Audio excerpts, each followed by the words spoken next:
My Karen wife refused to care for our 4-year-old daughter and claimed she was throwing up for attention, so the next time she was sick, I returned the favor. My wife has never been the brightest light bulb. I know that sounds bad to say about your own wife, but she has done stuff like claim depression and anxiety don't exist. She believes that allergies are fake, and the main thing she struggles to understand is the concept of people not feeling well. According to her, when she was a child, nobody ever got sick and that catching the cold is propaganda. To make it clear, it's not that she doesn't believe in the flu or the cold being a thing. She more so believes that when you do catch the cold, you are supposed to go about life like you don't have it instead of resting in bed or drinking tea. I remember the first time I told her that my sister was sick. This was when the virus was around and she had a really serious spell of it. Her genuine advice was for her to go outside and get some fresh air, then go to the gym and exercise in order to sweat the disease out. And if that doesn't work, convince yourself you don't have it. I laughed as I thought she was joking, but it turns out she was full on serious.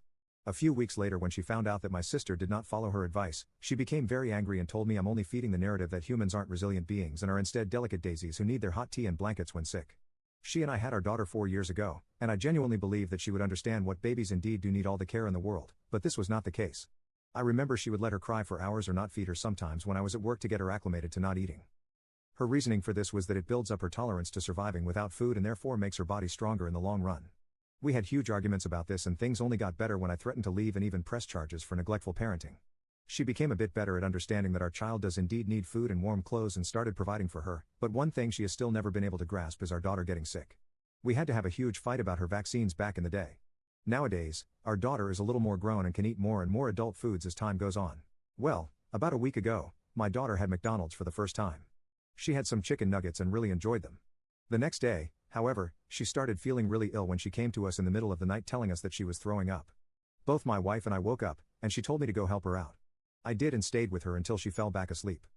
I came back into bed and woke my wife up to talk about it, and her response baffled me. She asked me if I was seriously falling for her manipulation. I asked her what she meant, and she said it's obvious. Our daughter wants attention and wants to skip school. She has learned that by being sick, she will get attention, and she is now old enough to use things like that to her advantage. She isn't sick, and her doing things like this is your fault. I remember being in utter disbelief and going to bed. The next day, my daughter was still throwing up, so I called in sick to work to care for her while my wife complained all morning about how she was clearly faking even after I literally showed her she vomiting as well as the fact she has a fever. She still did not believe me. My daughter thankfully ended up getting better after 2 days of this. My wife complained about it the whole time. Thing is, about 3 weeks later, something I never foresaw happened.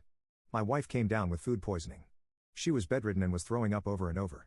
I remember she asked me to get her some water, and this was where I had my sweet revenge. I told her that she was clearly faking it for attention.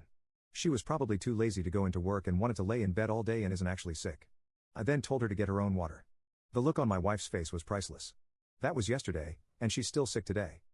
I came in this morning to ask her if she's done faking, and she did not look happy in the slightest.